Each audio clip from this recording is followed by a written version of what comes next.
I walked around, I just felt uncomfortable. And then as soon as I took my dress off and just walked around in my bra and panties, I was like, okay, now I'm way more comfortable. Welcome to Normalizing Non-Monogamy, the podcast where we interview incredible people from across the entire spectrum of non-monogamy to hear their fascinating stories. We always strive to bring guests on the show who have a healthy and positive approach to non-monogamy. However, everyone approaches this a little differently, and at its core, our show is about hearing and learning from different experiences and approaches people have. With that in mind, it's important to remember that the views and opinions expressed by our guests do not necessarily represent those of our own. It's also important to remember that we aren't doctors or therapists and that we produce this show for entertainment purposes only. Please consult a medical professional for anything regarding your health that you might learn about on this show. We should also let you know that this podcast will hopefully include some explicit language. So, if that kind of thing offends you, you should probably keep listening until it no longer does. If you're under 18, we'd suggest finding a different show or gather up your parents and listen as a family. Enjoy! Welcome to episode 34. We're Finn and Emma. And we're minutes away. Well, a lot of minutes. Like 5 hours. Like 5 hours from getting on an airplane to go to Desire with the Life on the Swing Set team. Woohoo! Yay! However, when you listen to this, we will already be at Desire because this was recorded in the past. Right. Yeah, true. Do you understand? No, not you don't at all. Get it? Before we get into any of the information about tonight, today, whatever time of the day you're listening to this episode, we just wanted to mention something that we've mentioned quite a few times, which is we love hearing from people and we always respond, and we usually respond very quickly. So if you have written us an email or reached out and we haven't responded, one of two things has happened. Either we didn't get your message, which is not likely, or when we tried to respond, your email address was incorrect and we weren't able to respond. So this actually happened roughly 2 weeks ago or a week or so ago from when you're listening to this. Somebody had emailed us, and when she did that, her name starts with an L. So if this is you listening, we tried to respond to your email and we couldn't. We wrote a nice long response, and then I hit send, and then it came right back to me and said, yeah, no, this person doesn't exist. Yeah, so please reach back out to us. We want to communicate with you, and we'd love to hear back from you. So please reach out again, and we will try to email you back. And that goes for everybody. Yes. That we love hearing from everybody. Now, today, whatever, we already covered this. We have an awesome interview with Sean and Jess. They are a couple who reached out to us and wanted to come on the show. They share so much awesome stuff. They've been to Desire. They have a really funny coming out story. It's pretty hilarious. Mm-hmm. I don't know, it's a really fun conversation. And they were sitting at the camp or in their backyard by the pool, right? Yep, this was when we interviewed with them. This was recorded back during the summer, so if you're hating winter coming on, it's still fall right now. Yeah, but it's going to be winter soon for the people in the northern hemisphere. That's true. This will be a nice little warm you up sitting by the fire during the summer kind of episode. Yeah. So real quick, we will get to the episode. I don't think we have time to mention our favorite... Because we've rambled too much. Our favorite someone has rambled too much. Someone keeps interrupting me. So rude. We don't have time to mention our favorite resource for getting STD checks, which is stdcheck.com, where you can save $10 if you use the link on our website. Or we definitely don't have time to mention Cassidy, right, and how you could get a 30-day free trial if you use the links on our website. So maybe we should just head to the... Well, first off, we do have time to mention our website, which is normalizingnonmonogamy.com. And you can find us on Twitter or Cassidy under the screen name NNM Podcast. Now we can go. Yeah, we gotta go. Okay. Well, we're here with two people sitting by the pool. That's pretty cool, out in the starry night. So thank you guys for joining us. Late on a Saturday. You're not out swinging, so... No, you're talking to us, which is exciting. Which is more exciting than swinging as far as I'm concerned. Do you guys mind sharing for the listeners who you are and a little bit about yourselves, and then we'll dive into your story? Yeah, so Sean and Jess, and we've been together for 15 years, married 11. This all kind of kicked off about a year and a half ago. We decided that we want to do something special for our 10-year anniversary because I've been gone the last couple of them. And so we were talking about going back to Colorado, where I went to college, and kind of rekindling the embers. We've always had a really good relationship, but I kind of said, screw Denver, let's start looking at places in Mexico. And in doing that, I started coming across some nudist places and said, that looked really cool. That's kind of right up our alley. We've always been the couple that gets naked. Yep. We're always the couple that's naked. If it's a party with friends, we're all getting naked one way or another. And I'm probably instigating it. Yeah. So we came across Desires, and I floated it to her, and she was like, hell yeah, let's go. And so we booked, and then we freaked out for about a week afterwards. We freaked out. And then one of the guys on the Desire forum contacted us and put us with a kick group of folks that were going at the same time.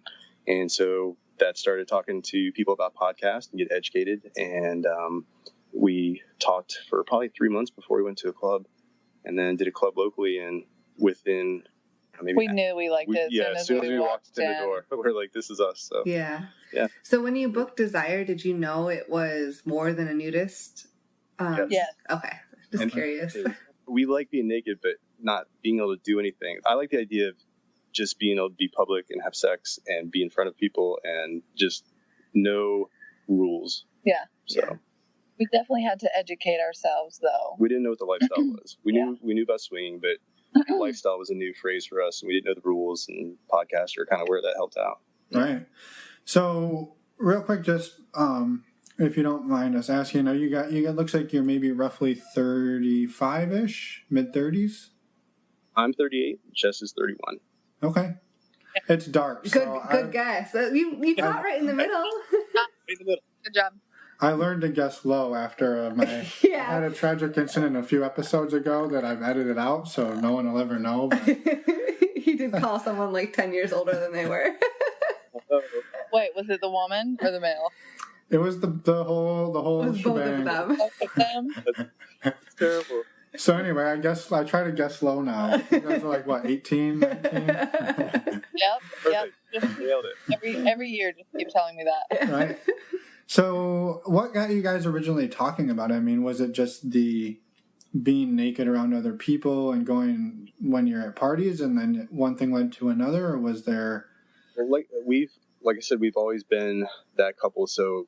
Even back when we were dating, we would talk about just going to a swinging club just for the sheer fact of being able to dress sexy and have sex in front of other people. And we went as far as the one club we were looking at, you had to send in pictures and get approved to do it. So we went as far as sending pictures in and kind of, I think, chickened out or not really sure what happened, but just kind of fell off the backside. And we didn't really talk about it. We went 10 years without even bringing it back up. Insert kids and everything else. But we still, we had the sex swing, we had the camera, and we were always the ones that were the experts from what our friends were. We were wild. Yeah. Yeah. So it was an easy, once we started talking about it, we knew we wanted public play. That was the big thing about going to Desire. That was the biggest thing. And we made the rule of, just about us. We're going to do whatever we want to do. And nothing was off the table, but we were going to take it baby steps. And that's what we've done. So was your first experience then going to Desire? Oh, they said they went to a local club. Oh, you went to a local club first. I see. But you had already booked Desire. Right, exactly. And we were super nervous going to the club on the drive there, and then walking around kind of like eyes wide open. And it was like, as soon as we took our clothes off, it was like that all went away. That's when we knew we're like, yep, this is for us. Yeah. I was really I walked around, I just felt uncomfortable. And then as soon as I took my dress off and just walked around in my bra and panties, I was like, okay, now I'm way more comfortable. Why do you think that is? Because I can relate to that. I don't know. No idea. I have no clue. Maybe the superficial, more we know we're here for a reason. We might as well take off our clothes. Yeah, it just puts your real self out there. You almost take that veil of whatever we all try to portray every day when we walk out into the world, and you take that off when you get naked, and it's just okay. we're here, we're real. Like, this is awesome. Yeah, it was amazing. It was fun. So that first trip to the club, did you guys have a whole bunch of, like, it sounds like you had started listening to podcasts to learn about the lifestyle before the club? Yes. Mm-hmm. So going into that, had you, like, laid out your rules and how you guys wanted to approach it, or did you go into it with just, like, we're just going to go and check it out and see what happens? We talked about what we were comfortable with, and we knew that kissing was, for me at least, she had a lot more concerns about kind of how things would progress. But I was the only person she's ever been with, too. I've had casual sex before, so I know that it could be just what it is. And so I went in there saying, like, look, you can kiss. We can talk about soft swap if it comes up. We knew full swap was off the table. We knew we were going in with baby gloves on. And so we went in and we did public play and talked to a few people, had a really good time. Yeah. Met some very sexy people on the way out that we got along with really good. And we got to the point where we finally were having such a good time that we're like, we pulled away and said, hey, we should go soft swap with them and see if they want to. And we went to go talk to them. And as soon as we walked up, they called last call for drinks and everybody started disappearing. We're like, oh, no. And so did you guys follow up after that and have some more experiences before Desire? Or was it like nightclub, then straight to Desire? Yeah, pretty much. Yeah. Now, we've been talking to our kick group for months, 3 months, 4 months. Before we actually went, yeah. Yeah, so we felt, and we met up with a couple too. Yeah, we did meet up with them. But it was a very just vanilla dinner. Right. They were brand new too, so it was kind of like working through the nerves and just kind of like, oh, these are normal people, and everybody was kind of feeling each other out. And so by the time we went down there, we were pretty comfortable with the way our group was going to interact, and we were comfortable with people we were going with. So as soon as we got there, clothes were off immediately, and we had friends, and jumped right into it. Yeah. I think that a lot of people would be intimidated by their first real experience being a full week at a, like, Desire, Takeover, some type of lifestyle resort. Did you guys find that worked pretty well for you as an introductory like experience to the lifestyle? I'd say, yeah. Hell yeah. Yeah, we weren't worried about that at all. No. By that point. And we weren't shy at all. No, Which we that knew, definitely helps. Yes. Yeah. We knew going into it that we were going to, all we cared about was each other. And our main rule was, hey, this is for us. We're going. Doesn't matter what happens as long as you and I are together. And we talked about if we have a bad experience, it doesn't matter. We come back to each other. If we get jealous, it doesn't matter. We come back to each other. And so going into it, we had no expectations beyond that. And then it was Jess's 31st birthday, too. So she threw it on the table that she wanted 31 body shots off of her, with her, somehow, with everybody mixed between. And I think we lost count at 28, and that was like 2 p.m. So yeah. So you got to at least 31. Oh, definitely. It went way beyond above that at the hot tub afterwards. Yeah. So did you guys, how did the week progress for you? You sounds like you showed up with full swap on the table. Is that what you guys stuck to, or did you renegotiate throughout the week? Full swap, I think at that point was still scary for us. Yeah, full swap wasn't on the table, but definitely soft swap. We said that we told each other, hey, nothing is off the table per se. However, but we would need to discuss we need to take, for sure we need to take baby steps first, and then discuss, see how we feel, take the next step, see how we feel. But the second day, we knew we wanted to push our limits. And the second day, the friends that we met prior to that, which was the day of all the body shots. Yeah. The friends we met, the kid group for a date. That was the first time Jess wanted to see somebody else go down on me. And so she asked if it was okay. And I said yes. And the other person said yes. Yeah. And so that was that. Shawn got his first double blowjob. Nice. And then a triple. Those are fun. Yeah. All on the first day. So, yeah, it was good. Yeah, it was fun. And did you guys see jealousy creep up at all that week? We had that same night. We had a disconnect, and we were with a couple that we are extremely good friends with now, and that we've actually gone on vacation with a few times. And they've been our first complete soft swap, and our first with a full swap. Full swap as well, yeah. So we were super comfortable with them. We were hanging out by the jacuzzi. We shut the jacuzzi down. They turned the lights out, and the bartender went away.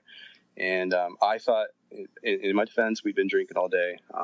But I thought I was connected to Jess, and I was having a really good time with the wife, and Jess wasn't feeling as connected. And so it got to a point where we were all kind of going back to our rooms anyway. And Well, it was like 5 a.m. Yeah, it was like 5 a.m. And so we got back, and Jess was not happy. She was extremely jealous, and she didn't communicate, and she took a shower, went to bed, and I felt absolutely terrible, probably the worst I've ever felt. And stayed up for the next few hours thinking about it. Next day, we got up and we reconnected. We talked about it for a while, and we came back to a good place. And then we had the most amazing toe curling play experience after that between me and her, and then it was all good. And so, we just talked it through. Yeah.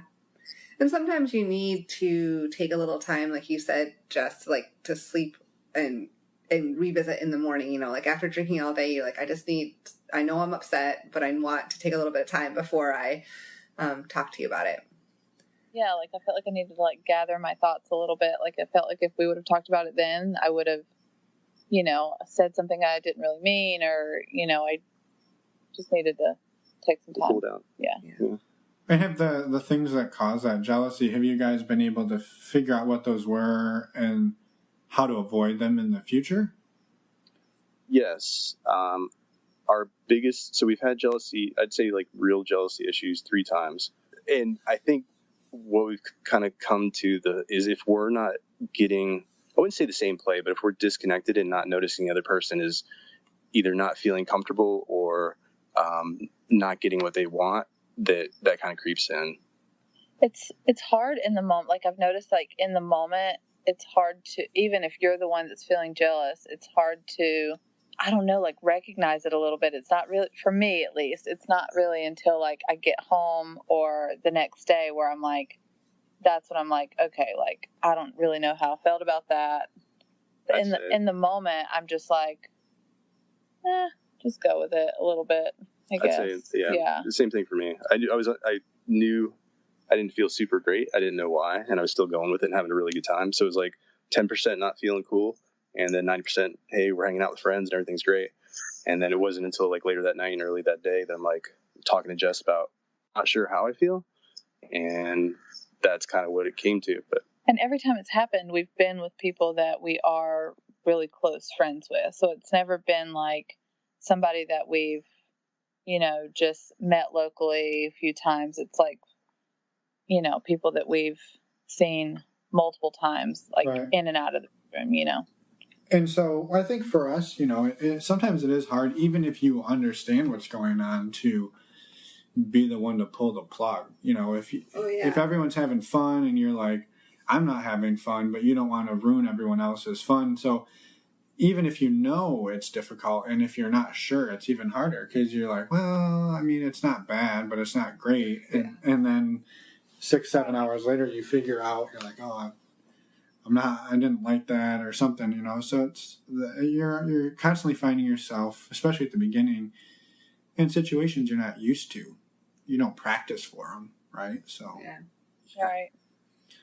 Yeah. I'd say we've been around we've been in the lifestyle, I would say, for a year from our first club experience. However, we haven't had a ton of play experiences. With my work schedule, I'm gone a lot, so we fit them in where we can, and it's gone a couple months with dry spells, and then a month or 2 where it's not. Yeah. So. But, and jealousy doesn't also come into play when we're out with a couple. It'll be just like us communicating with each other sometimes. It'll be like, oh, just you saying that or talking about that makes me a little jealous right now. So I feel like when we're just talking about it between the two of us, it's a little bit easier to recognize that that's how you're feeling and process it and then move past it. Yeah. No, I think that makes a lot of sense. Have you guys hit any other roadblocks over the last year besides jealousy? No, I don't think so. No? We've talked to, out of all the people we've met, it seems like everybody's got that story of like, especially in the beginning, they've had that one time where it wasn't cool, or the couple they met were weird, or, they had a bad experience. I think we've been really lucky. Super lucky that 99% of our interactions have been super positive. Yeah. No, that is lucky. Maybe it's our Maybe it's our math skills. I don't know. Yeah, just credit yourselves, right? Right. We're navigating this perfectly, so this is why. Have you guys typically searched to meet like friends with benefits, or are you guys also into like, hey, we just want to meet, have a great time tonight, and maybe we'll never see you again? Or our personal preference would be friends with benefits. Yeah. However, we've had a lot of luck. So I said I was gone all the time. One thing we've been doing, like when we first started, was we go on SLS and we try to make dates, and you're talking on Kick, and it keeps going. Like it turns into like you're chatting with these people for forever, and it sucks because Sean's schedule's so crazy. So then it's like you almost feel bad because it's like, I really like you and I want to see you and I want to meet you, but I'll see you the next. My husband's gone. Yeah, third Tuesday of the next, 3 months down the road. Yeah. Right. Yeah. So right. It's easier to just go out and meet people at the club a little bit. And we've been really lucky. Yeah, very privileged to meet some very sexy people and have a really good time. A couple weekends this last month. So. And I didn't think that I would enjoy that at all. I thought that like building the relationship over Kick first, and then meeting, and not even like playing on the first date, meeting for drinks and then playing later. And now I'm like, yeah, Jess had we don't play on the first date rule until we went to the club and met some sexy people. And she's like, we're playing. Yeah. I mean, I think too, you got to kind of work with the schedules that you're given, right? And if for you guys, this is the one day we're free for the next 2 months, you're going to kind of want to make stuff happen. And do you ever feel almost too much pressure when you show up in that situation? Have you experienced that at all, or is it pretty much just happy-go-lucky? Have you? I don't know. I haven't felt any pressure. I think we've always. Have you felt pressure? I don't think so. I think every play session or any possible play session, we approach it the same way we have from the get-go. It's like, this is about us. As long as we come out on the other end, we're having a good time, then we'll see. Yeah, a really good friend from Desires, actually, that we are, we talk to quite often now, gave us some really good advice at Desires when we first started. What did he tell you? Yeah, so he said, this is all about you. It doesn't matter about anything else. Make it about you, and then everything else will fall in place. And we kind of took that to heart, and it's worked out. So every play session, we go into it and like, this is about me, and this is about Shawn, and this is about our enjoyment, and so no pressure. And I think we've also, from the get-go, we've also said what's important is that we would rather leave the situation wanting more than to go, that was regret. A little too much. Yeah. And so it's actually progressing to full swap or even soft swap. Which took us a year. Yeah, it took a year to get to full swap. It took 6 months, I think, to get to a complete soft swap, wasn't it? So there's been a lot of times where we've walked away and both of us are smiling ear to ear, wishing, just like, I wish something more had happened, but it served us well. Yeah. The kind of the baby steps is the best way to do it for you guys. Yeah. I think a lot of people experience that, like the hesitancy to move to the full swap. Was there something that was holding you guys back, and what ultimately made you decide, like, hey, tonight's the night we're ready to give it a try? We had tried.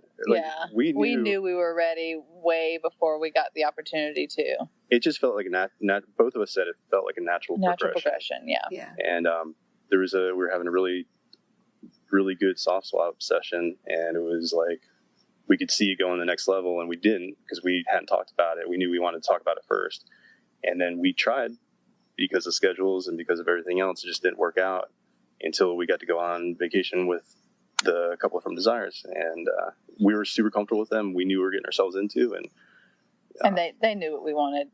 Yeah. Yeah, they definitely knew what we wanted. And I'm assuming they were gladly accepting of what you guys wanted.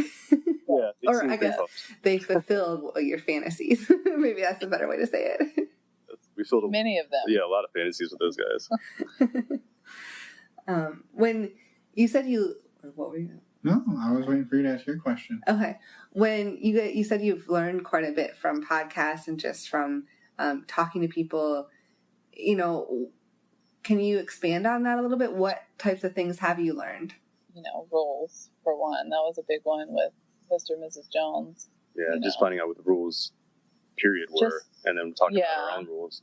So we would listen to, other people talk about what their rules were, and then we would sit down and talk about it and discuss it and talk about how we would feel in that situation or whatnot. And that was a big thing in helping us develop what we thought we would be okay with and what we weren't okay with. And I think too, talking about knowing the issues of jealousy or hurt feelings or any of those bad feelings can come up, and just knowing that they're going to come up sometimes. It's not a big deal if it does, as long as you really recognize what's going on, recognize that you're going to be maybe angry or pissed, recognize that everybody's feelings, it doesn't matter if you don't agree with it. Feelings are feelings, and you feel what your feelings are, and just knowing that they may happen, and so that it's okay, and to know that we can sit and talk about it and know that we're not going to hurt each other, and kind of get the practice of talking about it and talking about rules and talking about our feelings and all that, and getting real good communication beforehand has made it we've talked a lot. Yeah, we've talked a lot. And it's made everything better. Even stupid arguments, everybody gets into their occasional little tiff about something. Yeah. And beforehand, everybody gets in their corner and gets all butthurt, and it would take a day to realize you're both idiots and you just miss each other. And now it's okay, what am I feeling? Why am I feeling it? What are you feeling? Okay, we're good. All right, we're good. So we all the communication from the lifestyles taught us a lot about our own personal relationship as well. Yeah. Yeah. I think we hear that a lot. People say if you can get through the communication about this, you can pretty much communicate about anything. And I think that's one of the great things that people take away from this for sure. Are there any other benefits you guys have seen the last year in your relationship that have shifted? But the sex has been amazing. It's always been good, but it's been. I don't even know how to describe it. Yeah, it's always been really good, and now it's panting. And panting, you pant. Well, I guess. I don't know. That's a level beyond full swat. It's panting. Yeah. Pant swat. Next step. Panting. I don't know. We've always been the ones buy toys, and we've always been the ones that have been open. It's just gotten better. Yeah. A lot better.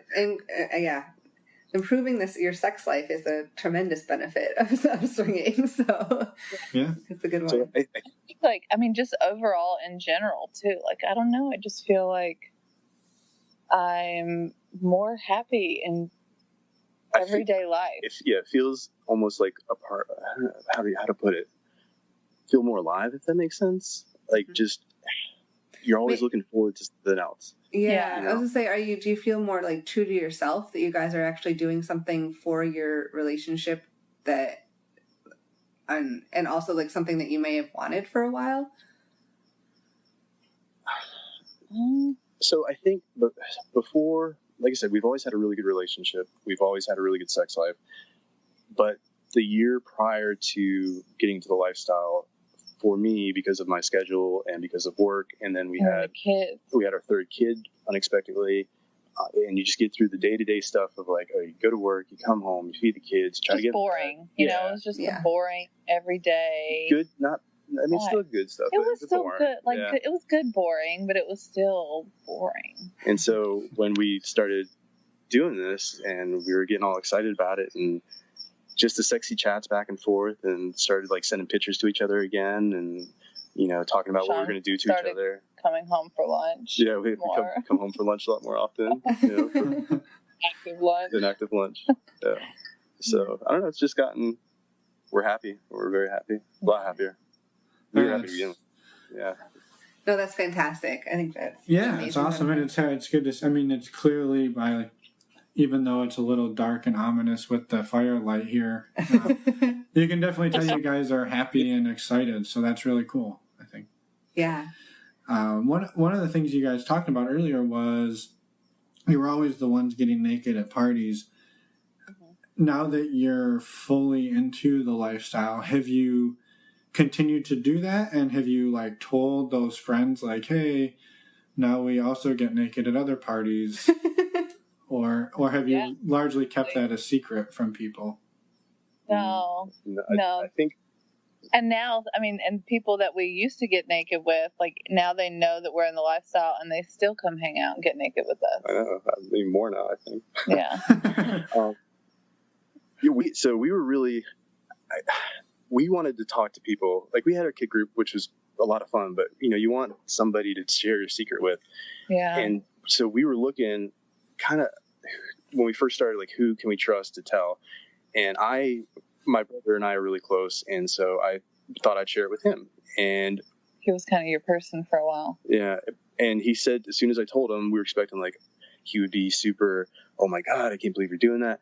He said to me, he's like, no, that totally makes sense.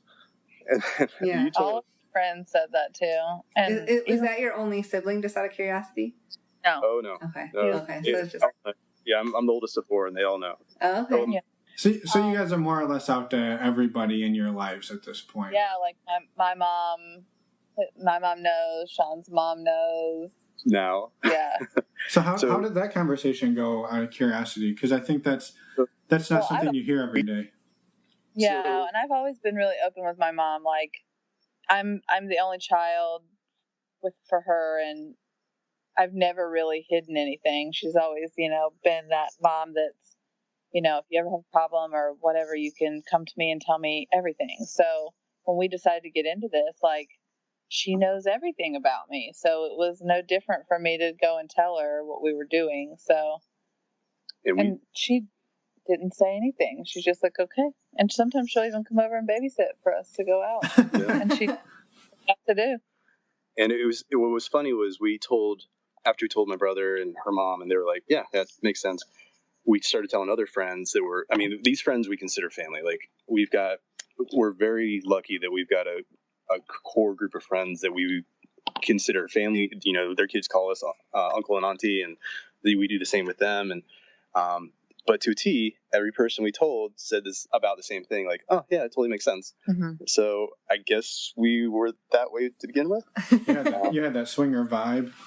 Yeah. So I didn't tell anybody else in my family. I told them that we were going to Desires because I didn't want to deal with trying to lie, but I didn't tell them what it was. I don't know if my brother told my sister or how she found out, or maybe she just Googled it, but we were all down in Florida, and we were in a hotel, and the whole family was down there, and my brother and my sister were talking to me, or I should say my brother-in-law and sister were talking to me, and just out of the blue, she starts asking me about it. She's like, what about this club? And we're like, well, here's what it is. And she was extremely educated questions. Like, she was very interested in it, and she's like, yeah, I kind of want to go.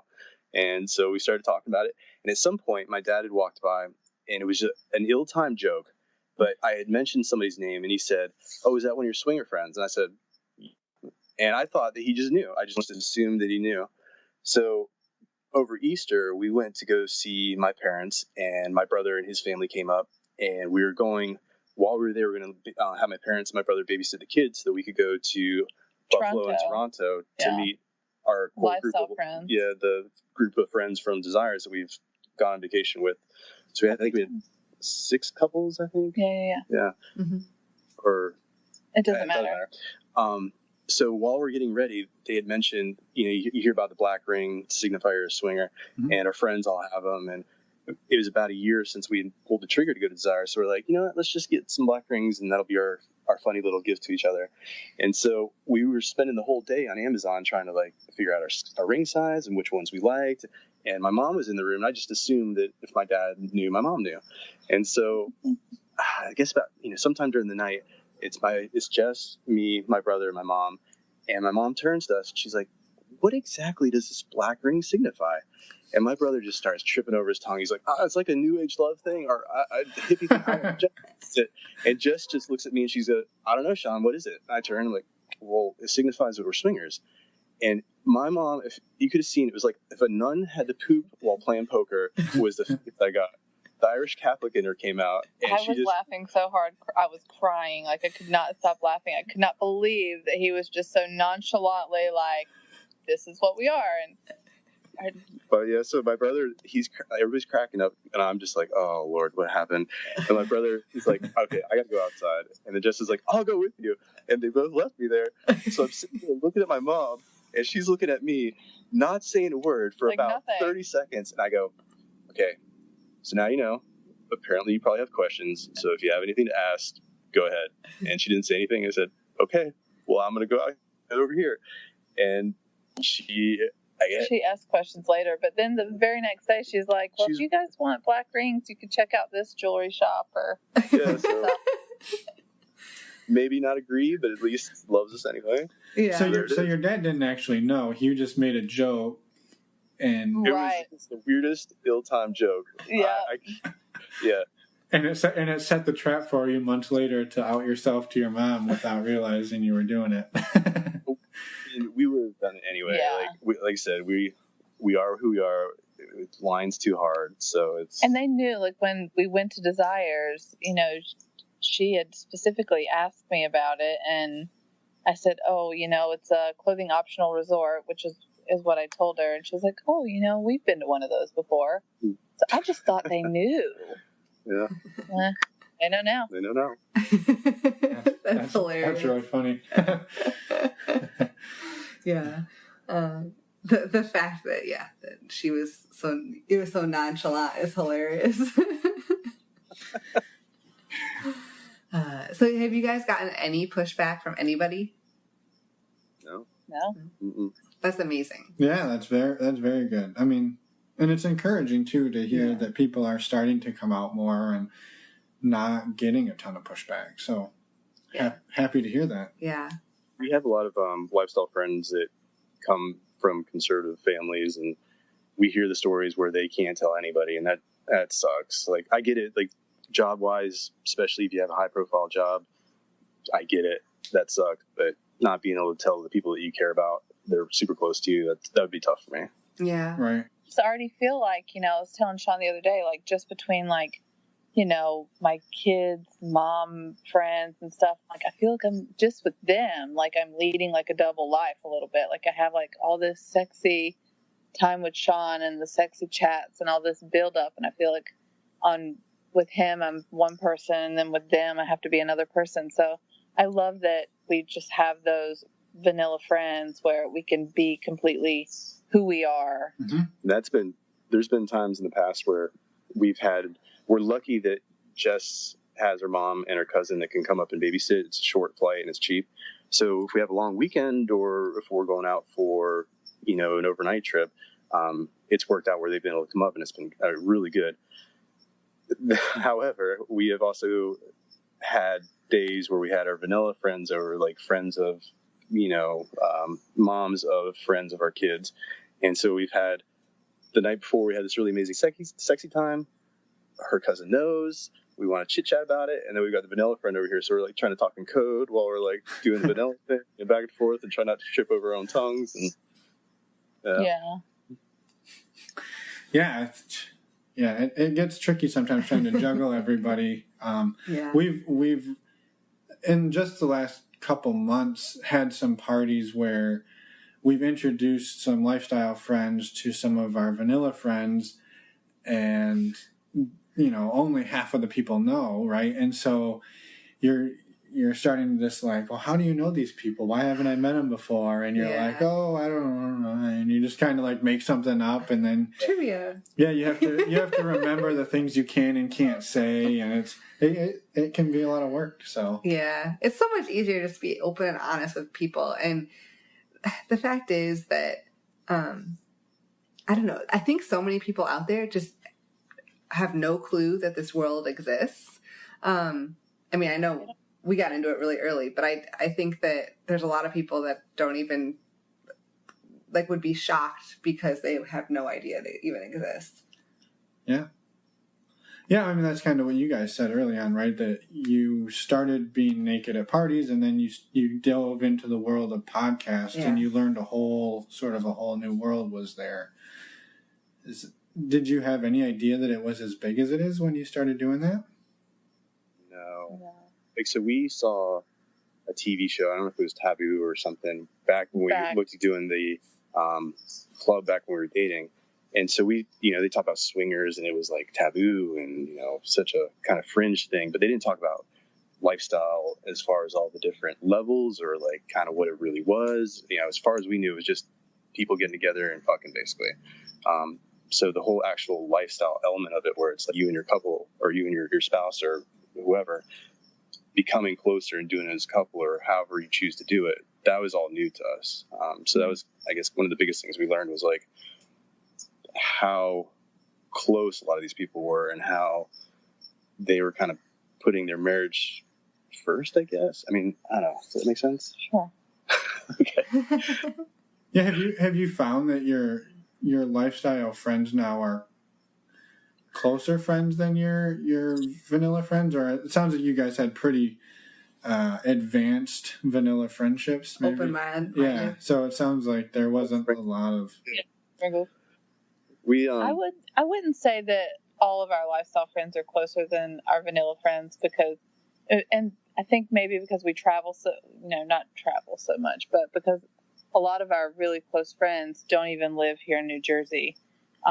So I feel like I could not talk to them for however long and they're still going to be my favorites. Yeah. But as far as, I'd say the quantity of quality people that we've met, that we've gone along with, has been dramatically more than in the vanilla world. yes. Yeah. Instead of you meet one couple out of 30 that you really want to have more than a 5-second conversation with, now it's like every other couple you want to sit down and have like a really long conversation with. And Right. I think the few that we've played with or even just got naked with, once you kind of break that barrier and have that intimacy, I don't know if maybe that's kind of what pulls you in to be closer friends from the get-go, but And the fact that you're having sex with them. well, even not in our kid group of friends that we've traveled with multiple times now. That we have had sex with. Yeah. Well, some of But the thing is, like, sex is on the, like, it's an okay topic. Like, that's a key thing too. Like, it's okay to talk about. Right. So I was curious, being in it for a little over a year now, are there still things that you guys that are on your list of things you would like to do and that you've talked about that are maybe not necessarily goals, but things that you're hoping to experience in the future? So we have talked about a single guy for quite a while. Yeah. Or, he doesn't have to be single. Or just like a, male, female, male. He can have a wife. She just needs to let him come over to our house. Yeah. That's been, for me, it's been a fantasy, but it's also been probably the hardest thing to wrap my head around to start the process of trying to find that. Well, yeah, and it's the same with a female too, because I don't know, I feel like when we play with a couple, it's like, I don't know, I feel more comfortable than bringing a single person into our bed. I don't know why. And we're totally fine. Like if we are playing couple with couple, like if somebody has to go get a drink or something, like that doesn't, like we're fine with someone, with the 3 aspect, or if somebody can't play for whatever reason, that hasn't been an issue. For whatever reason, just trying to do the legwork of finding a single male. Finding a single, it's been tough. Yeah. Well, I think it sometimes almost takes a little bit more vetting of people because, I don't know, it just, at least in our experience, it is tougher to find those people that are actually online. They're true people. They're real and that you can count on and you can get to know and learn to trust. And I don't know, the world of online dating is good. Yeah, and I think almost your strategy of maybe finding another couple where it's okay for the guy to play separate, or it's okay for the woman to play separate, and then you because you still have that element of knowing that they're a secure unit, and you don't have someone coming into your relationship that you can view as a threat, then that they're a single person just out in the world looking for things, and they might catch feelings, which is not out of the question even if it's a couple, but you have a little bit more reassurance, I guess. That's a big turn on for us, is seeing a couple together that is totally into each other. And they connected, like that for us is a turn on, and it's also kind of a security thing. Like we know they're good, so we know that we can let our guard down and be comfortable with them. Yeah. Right. Recently, we did discuss. So, well, we discussed it previously, but now it's like really coming into. One of the things that I'm not into hot wifing at all. That's not a thing that I really care to thing with. However, we've talked about because I travel so much, the thought of having a couple that we're extremely comfortable with, that we had played with a few times, that is just friends that like to get naked too. Possibly Jess going over there if she had the chance, and then being able to experience that, and then me getting to come home to her afterwards, when I get back from my trip, and be able to kind of reconnect with her and get her, version of that experience. Hopefully she gets, her toes curled and ravaged and has a really good time, and then comes back and we do the same thing. Yeah. And so we actually, although I don't know if I'm ready to take that step with him. I don't know if I'm ready to send you off to be with a husband and that's wife. fine. Yeah. We talked about it. We had a couple that we are close with that we had a good weekend with the other day, and just the other day we trust them. Yeah, we trust them, completely. And the other day I was sitting at work early in the morning, and it just popped in my head like, holy cow, it'd be hot if Jess went over there the day before I got back and, got to get her full experience. And it didn't happen, you guys. I didn't. Sorry to bum you out. Yeah, but it sounds like the gears are in motion at this point, that it definitely could happen. Yeah, it definitely could happen. Yeah. And I will say, from somebody who has had that happen, it is a lot of fun. So I think the kind of the thing that's going to slow us down is, so we've played right before I've left. So we played the night before I left, and then the next day I had to leave for a trip. This trip that he's on now, which he has to leave again for tomorrow, but we played the very night before he left, and it's been the hardest and the longest 6 days of my life.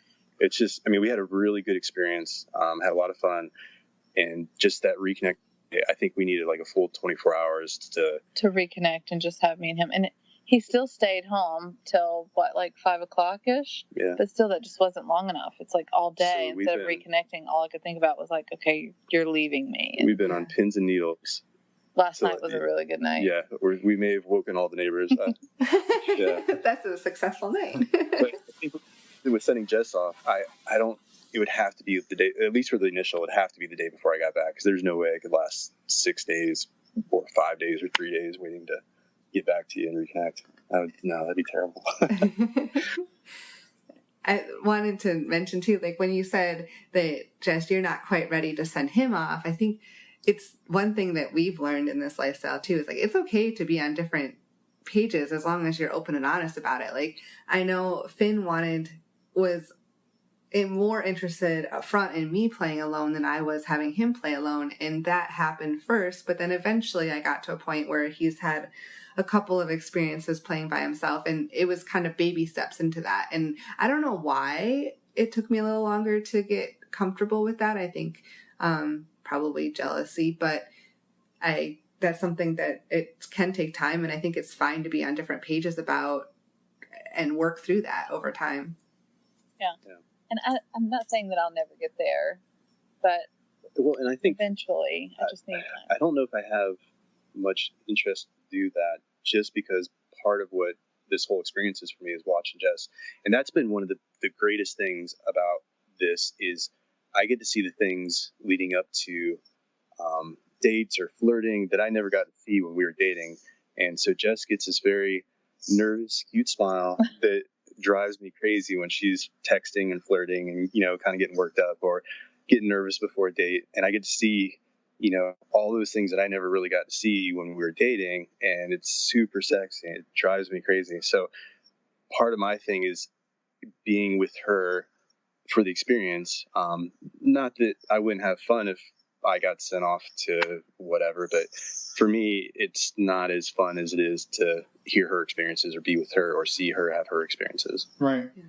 Yeah, and I think too, people ebb and flow in this, and after a couple of years, you start to think, oh, that would be fun, and you do it, and then maybe you don't do it again, and it's just it's all about exploring and talking and finding the new things that are exciting, and the fun thing is there's no right or wrong way to do it. Well, I guess there are some wrong ways to do it. There are definitely some wrong ways to do it. But there's no one right way to do it. And I think that's the really fun part that we've, come to see over the last, 8-10 years that we've been doing this, is that everybody does it a little different and they all seem to make it work for them. And I think we've seen some people that don't quite make it work too, but majority of people do. Yeah. And I think you meet some really wonderful people when you can be open about who you are and what you're interested in, and like when sex is part of the conversation, or it can be. It doesn't have to be all the time. It just takes down barriers that you get to meet amazing people. Yeah, I would agree 100%. Yeah, everybody. We've because of kind of feeling like we've always been those folks. We've always had those conversations in our head that we want to have with everybody, and with our core group of friends, we would to an extent. But now that we can there's no real barriers. You can just talk about whatever you want. Be like, we had this experience of the day, and I had this butt plug in, and blah blah blah blah. And it was really fun. And nobody bats an eye. They're like, "Oh, that's cool. I want one." So right, like which one was it? Yeah, I found that too. Like, take a picture. Yeah. some of the conversations that you have in this lifestyle are they would be so wild and crazy if you were to have them outside of the lifestyle. But since you're having them there, it's just it becomes so normal and mundane. And then you hear your friends in like Vanilla World talking about something, and they're like, "Oh my God," and you're just sitting there like, "I don't know, this isn't weird to me." And then you want to insert a comment, but you shouldn't. Yeah. I have to bite my tongue a lot at work. People make comments, just look straight ahead. Don't say anything. So, yeah. I was curious. One of the things we like to ask people about is how they navigate safety and safer sex within the lifestyle. Is that something that was an issue, something you guys talked about when you started getting to it? Was the concerns about contracting something, or what you would do if you did, and how you would handle that? I guess we never really talked about what we would do if we did, but it's obvious, like, yeah, so safe all the way. We're safe play all the time, at least full swap, and I think we pick pretty good. Generally, we know people beforehand, and I think we picked pretty good. Well, up until recently, at least. In those club situations, were you guys still able to try to have that conversation of like, were you tested, or do you guys typically rely on the condoms and to be your safety barrier? I guess we rely on condoms. Like, we've never had that conversation. But maybe we should. Yeah. Have you guys used barriers for oral sex out of curiosity, or is it mostly, obviously just condoms for penetration, but... Yeah, that's it. No barriers. Yeah, I was just curious, and no judgment whatsoever. I was just curious about how you guys handle it, because I think that's something that people, a lot of times when they're getting into this, struggle with. Is their number one concern, or one of the number one stigmas you hear, is that all the swingers out there are just riddled with diseases, and we all know it's not true, but it's something that when you're getting into this, that's easily the number one concern people have, that, or you're going to leave me for somebody else. That was my number one concern. Yeah, I'd say not the... Jess had this notion in her head that I was somehow going to find this magical pussy that was going to sweep me away with some floozy, and then she was going to be left in the rearview mirror. And that was, I'd say 90, well, not 90, like a large percentage of our talks were just reiterating, like, hey, that's not the case. This is why. And then when we took those baby steps, not jumping right into it and being able to come back and be like, look, see, it was not a big deal. I'm not going anywhere. If you could jump in my skin and feel how I feel about you, like, you would realize how silly that is to me. And not her feelings, but just the kind of the fact that I would ever have that happen. Just because I'd never had just casual sex with anybody. Like, yeah. So I was her first. We met when you were 17. 17, yeah. So all this sex is just, you're connected with that person, you love that person. So I had to work through that. And I would say we were fiercely protective of each other. Not jealousy issues, but fiercely protective of our relationship, and anybody that kind of broke that inner circle, was not, I don't know how to put that, but it was not something that we considered swapping at any point until recently. Yeah. We like just in the had last year or so. Just because it just couldn't cross our minds, I guess. Like, we were so protective of each other that, I don't know, wasn't something I considered, really. Yeah.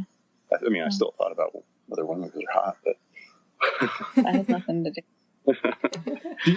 Do you guys think if one of you was to say, hey, I woke up tomorrow and said, I don't want to do this anymore, would the other one be 100% like, cool, I don't need to do this anymore? Or do you feel like... Yeah, we've talked about that a bunch. That's one of our rules is, everybody has... We can say no at any point in time, whether it's a person or a couple or just being done altogether.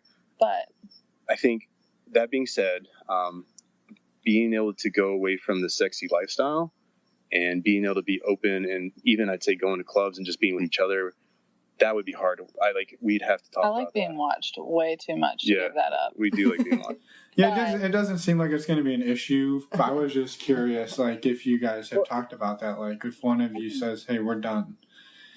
So. Yeah, if we had a really bad experience. And we need to take a break, or even if we did say, like, I don't think this is for me anymore. Like, so when I had my jealousy issue, the next day I was in, like, a really vulnerable spot where, had Jess approached it differently, I could have seen myself kind of putting a halt on things for a little bit.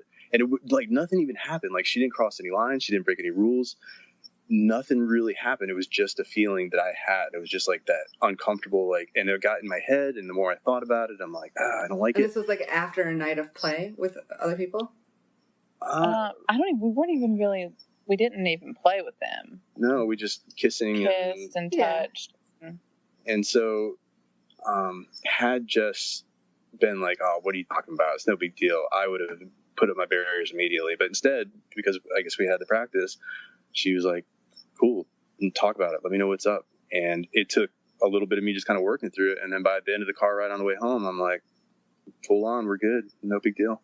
So, yeah.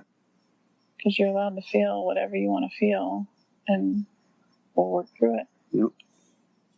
So, I think that's good advice. I was going to say, that's very good advice. And one of the next questions we like to ask people is if there's any last words of wisdom or any other tips that you would like to share. And that was a very good one that she just said.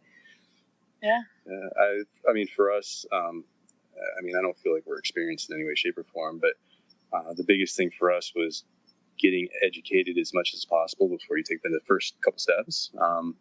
Podcasts have been a huge help. Just kind of, I guess, we're living through other people's mistakes and being able to talk about them without actually making them.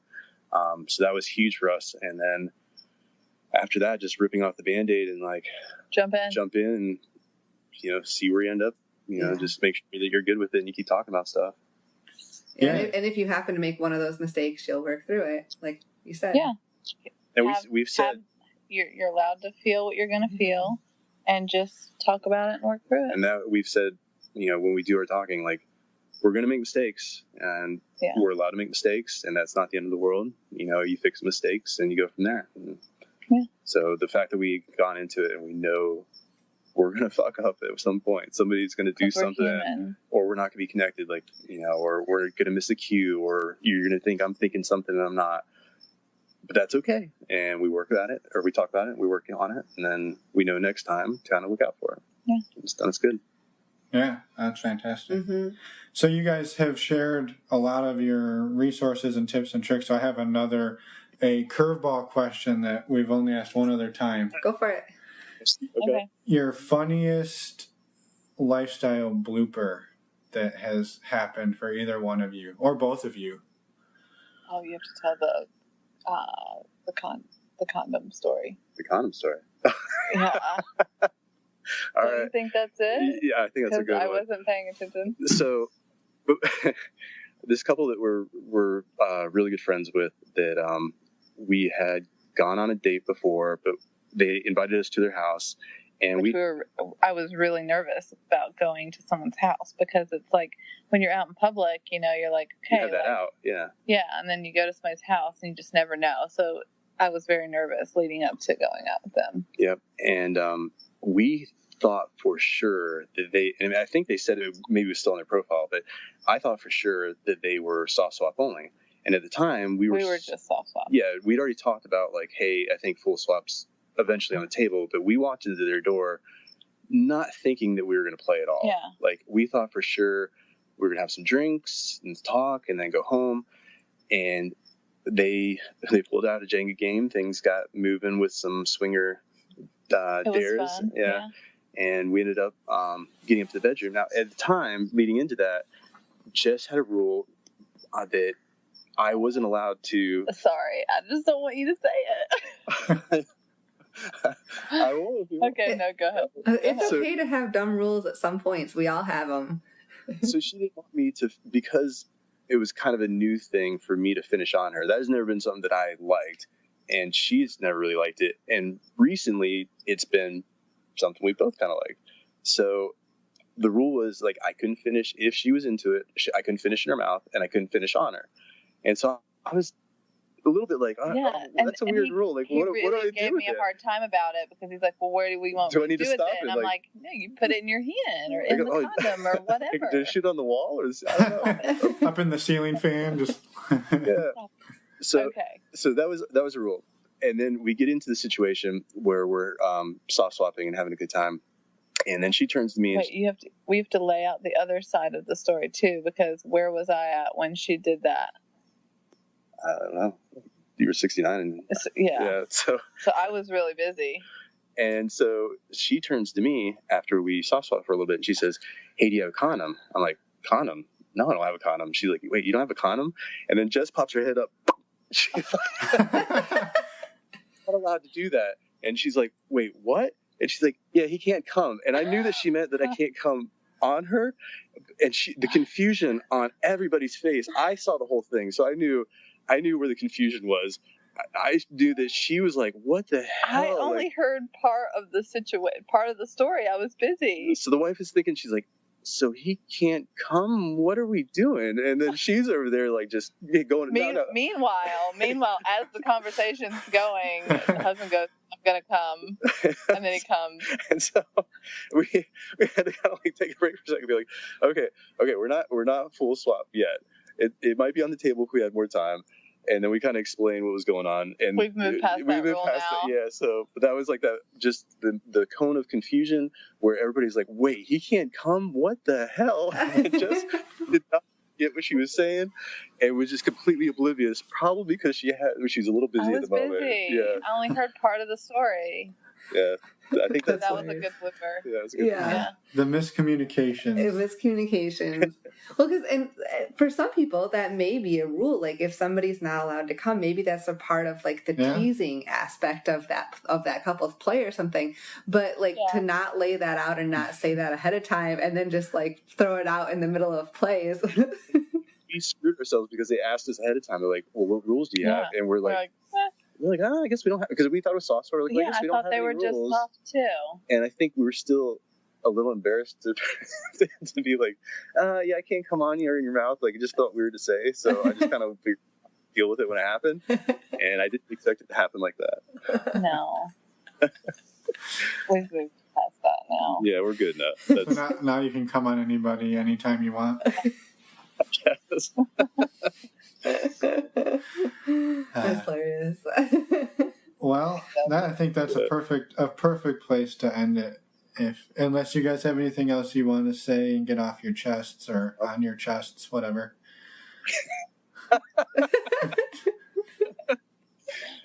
I like what you did there. It just came to me in the moment. I went with it.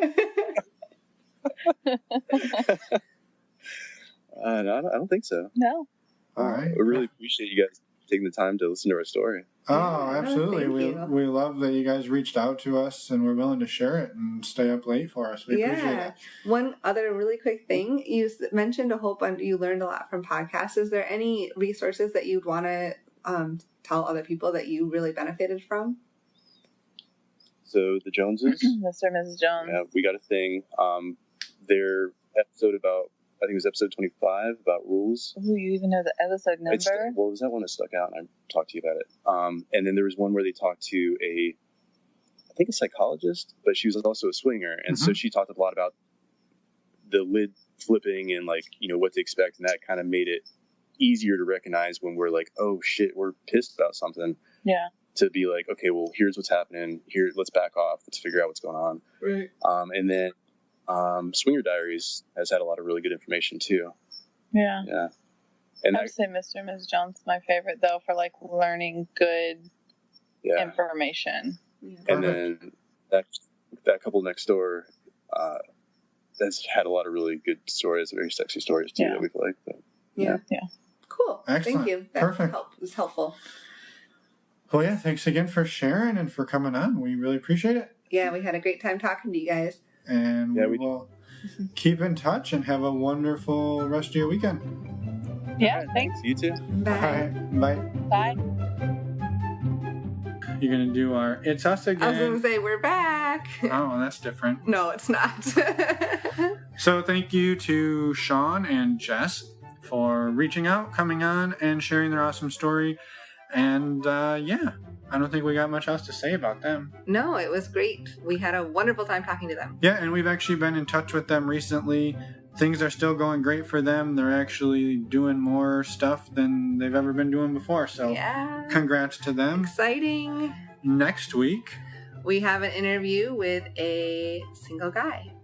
Yep, his name is Angus, and he's going to be talking to us about the bull side of the bull cuckold hot wife sort of dynamic. Yeah. So that is a super exciting one that we did, and it'll be in your ears in 1 week. See you all then. Oh, wait. You can find us. Please reach out to us. Our website is normalizingnonmonogamy.com. We'd love to hear from everyone. That's Everyone. all. Now we can end it. Okay.